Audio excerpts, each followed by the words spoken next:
Hi, I'm Dr. Lanisha Robinson, your host for Career and Technical Education, #Build a Future. Working in St. Lucie Public Schools with Career and Technical Education CTE department, we want to show what our teachers and students are doing in the classroom to close the skills gap in multiple fields. The students in these programs are earning industry certifications, which create more opportunities and options for all students right here at their high school. In this upcoming episode, you will meet Mr. Bradford Buring and his student Christian Johnson from Treasure Coast High School and learn more about the Global Logistics and Supply Chain Technology program. Welcome. Please go ahead and introduce yourself. Hi, my name is Bradford Buring. I teach Global Logistics at Treasure Coast High School. Good morning. My name is Christian Johnson. I'm a student in the Global Logistics program. Okay, welcome.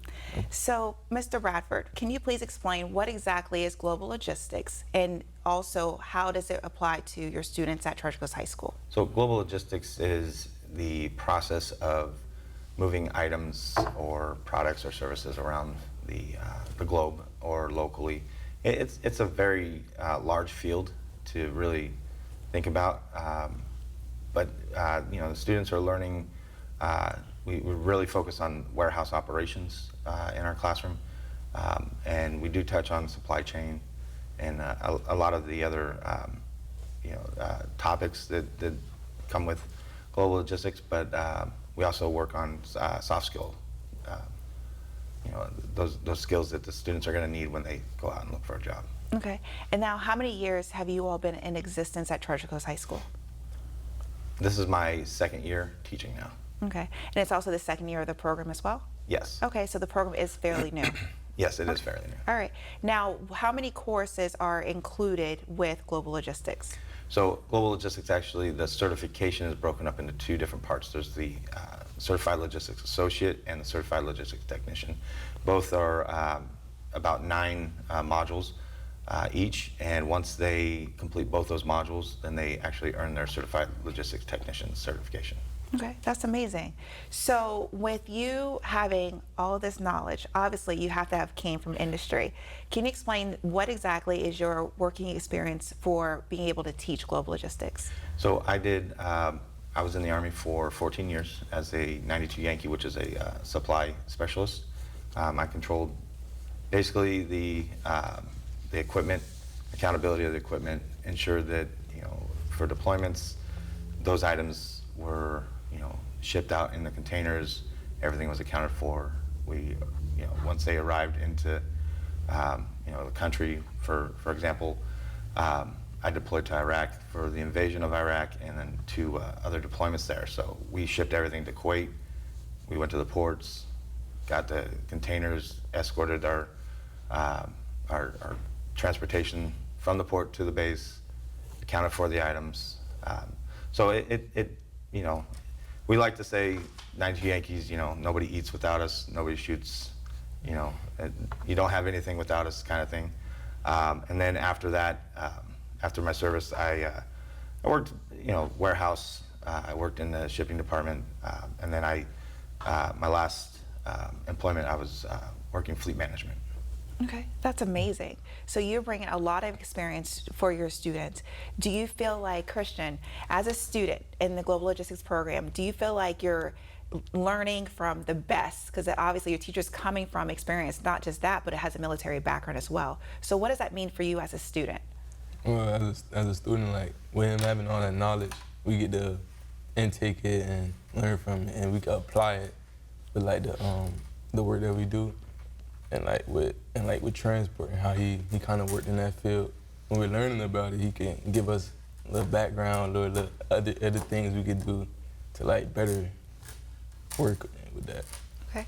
All right. So for current technical education, it is obvious that, well, to us, but not necessarily, and we want to actually communicate that to our audience, is that we want to make sure that our students understand that there's a pathway from the middle school to high school, and then their choice to either go straight to career or go to post-secondary institution. We want to make sure our students are both career and college ready.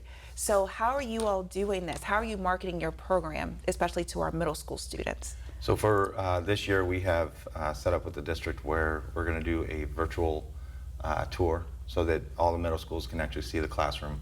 And it's a variety of different other classes, but for mine, they'll be able to see virtually the simulation machines that I have in there, the mini distribution lab that I have set up, and then the classroom setup. They'll be able to hopefully see students interacting during that time, and actually get a feel for what global logistics is. Okay. So in the global logistics, is it predominantly a male-driven field, or is it a mixture? I think the stigma is that it is male-dominated, but honestly, it's not. It is a wide variety of people from all different backgrounds. You can go to Walmart distribution. There's women working right alongside the men. There's tools that are set up for the workforce in logistics where, you're not lifting over 50 pounds in some instances, where you have a machine that's going to, you have a forklift that's going to lift a pallet of items. Maybe you lift it a little higher so you don't have to bend over and pick it up from the ground. And we teach, good lifting practices as well in there. So it's not a male-dominated, workforce. Just ranging from the frontline worker in the warehouse all the way up to vice presidents and presidents of companies. Some of them are women, some of them are men. It's very diverse in that sense. So there's not a lot of, there is a stigma, I will say, and and people should understand that it's for anybody. Mm-hmm. So for any of our young ladies, young men looking, anyone can go into this field? Correct. Okay. All right. So do you have a plan for recruiting non-traditional students to your program? Yeah, so we actually do, every year, we have a freshman seminar where, we have about 4 teachers that they only have a freshman class, and we spend all day with each period. They come into the auditorium, and each one of us in CTE, we give a little 5-minute speech about our class, and I try and I don't necessarily touch on what the job entails, because it's such a variety. I mean, you could be working in a warehouse, you could be working in an office. It's not just one, it's not a warehouse distribution center every time. I mean, I worked in fleet management where I was buying vehicles, selling, and sending them to auction at the end of their lifespan. So it's, what I like to touch on with them to try and recruit them in is, I talk about, the average annual salary for someone with a CLA is about $60,000. Pretty good. Mm-hmm. I talk about, benefits that, a lot of our local, I use Walmart distribution, for example. They're about, last year, someone with a CLA, CLT, they were actually, they look for that in that kind of education for their frontline workers. Mm-hmm. So you kind of get bumped up to the front of the line when you're getting employed, and Walmart's a great company to work for. Lots of benefits, and I talk about one specific one. From day one working at the Walmart distribution center, you start earning your college tuition, which Walmart pays 100%. So I tell them, hey, you can get paid. You can make $30,000 a year, just about, if you work certain shifts or whatever. But they work with your college schedule. They gladly will give you overtime. So you can be making very good money while also attending college and furthering your education. Okay. So Christian, as a student, how did you find out about global logistics and get involved in the program? Well, I kind of was just like put in the class because, and I guess like, I don't know, I kind of just enjoyed it, like when I was in the class, working with Mr. Buring, working on these classes and everything. I just stuck with it. Okay. So Mr. Buring, one course that's unique for your program is Digital Information Technology, what we call DIT. But that course actually is a segue to multiple programs Yes. on your campus. So knowing that, and that is a starter for a pathway to multiple programs, how are you informing the DIT students about global logistics? So my forklift simulators in there are it's a huge presence in the classroom. You can't miss it. It's just, they take up a good, almost a quarter of the classroom. So it's a great way to, promote the class. during the first, week or two of class, going over syllabus and going over, what the expectations of DIT. I also touch on, hey, next year you can take this class. And then also at the end of the year, they've had, throughout the year, I give them a little bit more each time. But at the end of the year, I really hit on, hey, if you want to take my class next year, if you enjoy DIT, I teach it the same way as I teach global logistics. I'm not a different person. But I tell them it's a little harder than DIT. So if they're up for a little bit more of a challenge, then they should go talk to their counselors, tell them that they want to, enroll into the GLO program. And, I had students this year coming in the first couple of weeks. Mr. Buring, I didn't get it. I didn't get your class. And I go, I know, because I didn't see your name. And I always tell them, go to your counselor because you have until this date to actually get your schedule fixed. Mm-hmm. So there was a good handful of students that actually were able to go to their counselor and say, hey, I want this. Some of them probably weren't able to because they had, actual requirements by the state that, they had to meet the, English department or math department kind of criteria. So, I encourage them all just, to communicate to people like, hey, I didn't get this, but I want it. If that's what they want, I always tell them it doesn't hurt to go ask. So, a lot of students, even the freshmen last year, I had a couple that stopped in and they said, Mr. Buring, I signed up for your class after seminar and I didn't get in. I was like, well, go, go talk to your counselor. But, the counselors are really good at, working with me and everything like that. So there's always room for another student. So. Okay.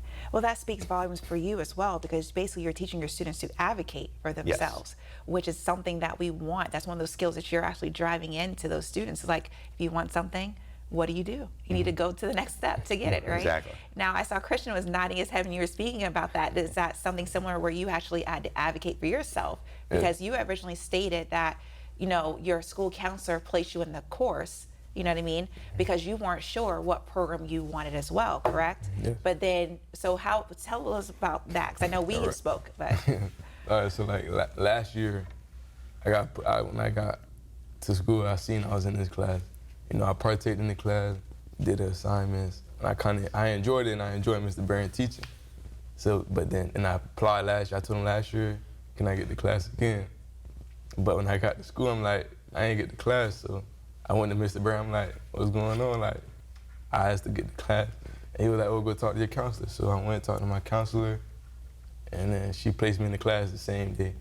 And then I got in there, and now I get to work with Mr. Buring again this year. Yes, because I'm hearing there's a big need, a big demand for your class, which is amazing. That's amazing. That shows that you're only in the second year and you have students who had you the first year that weren't sure what they wanted to do, but then they stuck with it because they're like, hey, you're an awesome teacher. So they're learning, you know what I mean? And I was able to actually see some of that in action as well. So can you explain to us, what are some things that we could see on a typical day for your students in your classroom? On a typical day, they come into class. There's usually a bell ringer, is what we call them. It's usually something that is, thought-provoking, either about logistics or maybe soft skills, where it's like, hey, in this situation, if it's a life skill, like communication, like in this situation, how would you go about communicating this to your manager? Or you have this problem, maybe like maybe there's an article about showing up on time to work, or putting forth your best effort. There's also articles. I actually found an article this summer that I definitely am implementing because it talks about jobs that you don't really think about. Everybody's, warehouse, trucking industry, rail, everybody's stuck on the big, obvious things. But there was an article I found on one of the logistics websites about the company that handles the moving of stage equipment for a band and setting up for concerts and stuff like that. And I was actually I want to get, maybe a guest speaker even for like Good Greek, because they do a lot of the Miami Dolphins and Buccaneers moving the part of logistics, kind of to give them a little bit more. But anyway, back to the subject at hand. So they'll come in, they'll do the bell ringer. It's kind of just like a, all right, you're out there having fun with your friends. Now it's time to get back and just kind of slowly get them to get back into the process of learning. And then after that, we go into the instructional time. That consists of modules on the CLA CLT program, and then so they range from, some of the modules are 15 minutes, some modules are 40 minutes. It just all depends, but it's broken down per day. I definitely don't go over a module for an entire day. That would be boring. So I don't like to speak for more than 15 minutes, and I tell all my students that. I know when I've spoken too long. So I like to break it up where at 10 minutes we're doing something where it's hands-on. I have a clear touch device in the classroom, so I have set up where it's interactive. All right, we just learned this, okay, here's the supply chain life cycle. Put the elements where they're supposed to go, or answer these questions and they have to go up there and write the answer in. Or it might be, okay, we just learned, like especially when we go into the warehouse setting, or the module, we start talking about the actual distribution warehouse. They'll go into the lab and actually perform whatever we just learned, whether it's the receiving or the order picking or the shipping department. And then, it's really, there's days where it's just like, okay, especially towards the end of the modules, when we finish all the modules, we'll go in and there's a practice test where that's my prep for them. So the entire class day is do a practice test. And I, help them out as much as I can. If they have questions like, hey, I got this one wrong. What am I not getting? Or, and I try and get it to where they can understand, like, okay, word association. You see this, now you need to go find this kind of thing. Or, I try and just relate it to something that they'll be able to, understand the question better. And next time, maybe they get it, maybe they don't, but something to work on. So. All right. So some of the information that you're teaching them, not some, but basically you're teaching them, but they also are then taking it to the next level where they actually can do the hands-on demonstrations, Yes. right? Yeah. So what are some of the hands-on demonstrations that you have, or some of the technology that's available besides the clear touch? But I'm sure there's other things that I'm sure our audience wants to hear about. So I'll save the best for last, but we have some scales for. So the lab it's a mini lab. I mean, I had to save space, but it's it's kind of Amazon in the early days when Jeff Bezos was just selling books out of his garage, and he had 5 books. So it starts out in the receiving dock. Shipment comes in, they put it away, and then while they're doing that, the order process team is processing an order, and they're giving it to the picking team. The picking team picks it, and they're using barcode scanners, they're using their laptops. Shipping department, they're using label, printers to print off labels, the weight scale, and then of course the technology, they have their laptops that they're doing the work on. But the big, I like to call it my recruiting tool, because everybody sees it, and it's even the teachers at the school, if they don't know me already, they know me as the guy with the really nice setup in the classroom. Like I got a so the simulation machines, it's basically a full-size forklift. So it's just kind of the seat and the controls, and then there's 6 monitor or TVs that are arranged in a specific array, and you can basically, it shows the simulation of a forklift of you sitting in the driver's seat, and you go around and you complete all the tasks. That's huge. I mean, even my DIT students are like, when do we get to use those? And I always say, go pass your certification, then you can go use that. Okay. So they're all like, oh, okay. So it's a great incentive tool for them, but it gets hands-on experience for my GLO students. Even though we give a virtual training certification, like, hey, you've spent this many hours on here, and now you're virtually certified. There's businesses around here that are like, we have our own certification, but it is a great tool to add onto a resume, in that, okay, you have some experience, so we don't have to teach you from ground level we can start you off on the second floor and get you to the top of that. So having that knowledge base also puts the students at a higher advantage of hiring. Okay, so you had mentioned industry certifications. Can you tell us about the industry certifications? And then Christian, I want you to tell us about certification that you have actually earned as well. So we currently, right now, we have the Certified Logistics Associate and the Certified Logistics Technician. Both of them combined create the Certified Logistics Technician through MSSC. And, you know, it's a great course. It really, a lot of companies in the industry recognize it. It is probably one of the top level industry certifications. Like I said earlier, Walmart distribution, just talking with the HR manager, when I first went and talked to him and just on a one-on-one basis, he said, look, we hire this first. So I told my students, you know, of course, Walmart distribution, they don't hire until after high school and you have to be 18. That's fine. You know, even if they have it now, they still have it, even if they're a junior or a sophomore this year. But they can go, and not only will they jump their peers in the hiring line, but they'll also jump older individuals that don't have that maybe have a nice resume. Hey, I worked in this warehouse, blah, blah, blah, right? But that CLA, CLT is automatically going to put them above everybody else. So. And then we're working on our Global Logistics Management certification now. So that class right now is actually just doing refreshers, which was my plan in the first place, to refresh them, because everybody knows everything gets dumped in the summer. So that's what we're doing now with them.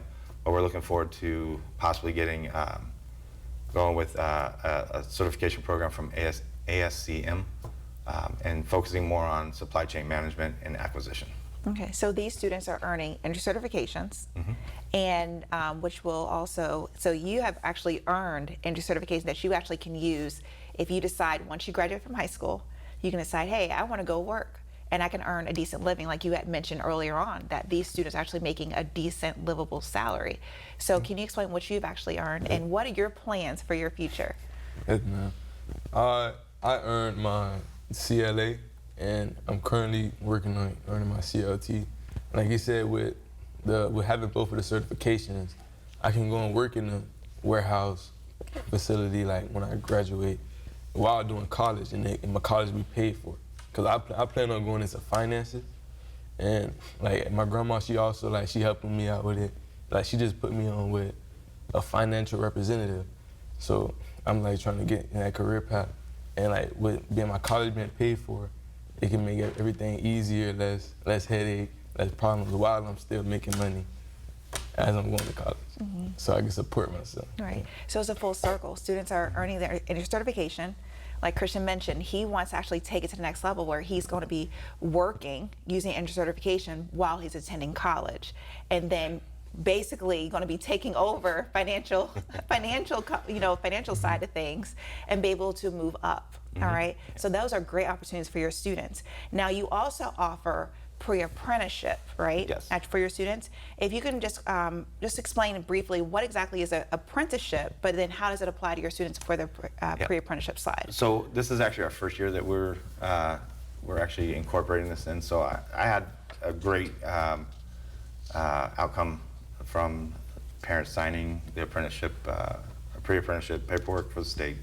It actually gives them an advantage because the state is working with these businesses to give these students, job experience. I was the type of person, when I got out of the military, I said, all right, I got 14 years of experience, and they told us, oh, you're gonna get hired so quick, no problem, you got all this experience. And, it doesn't necessarily correlate in that sense to the private sector, but with them having private sector, internships, they can pad their resume, they can build, if they do a great job, they have a reference for another job, or maybe that job says, hey, come on board, we'd like to, hire you full time, not just as an internship program. So it's great having that. Right now we're still in the process because the program is so young.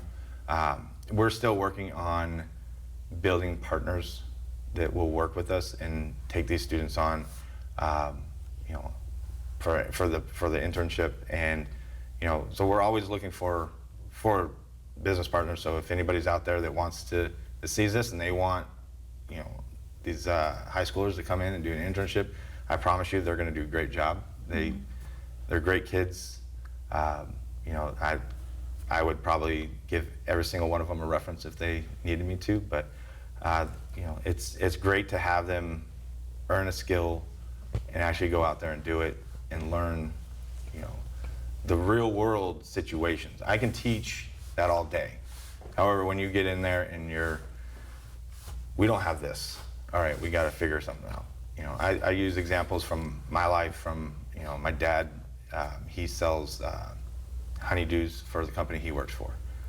You know, he's told me before, like, you know, they put the label on the honeydew and before they sell them, and somehow the warehouse didn't have any more labels. So he had to try and work his, you know, logistics skills, and you know, he found them and they were able to move forward. And so that, you know, dealing with the actual real world problems that come up is different than learning it. So, you know, they can actually see, you know, as an experience, they can put that on their resume instead of saying, oh, I learned this in the classroom, and you know, that's great, but having that actual tangible experience is way better than anything else. So. All right.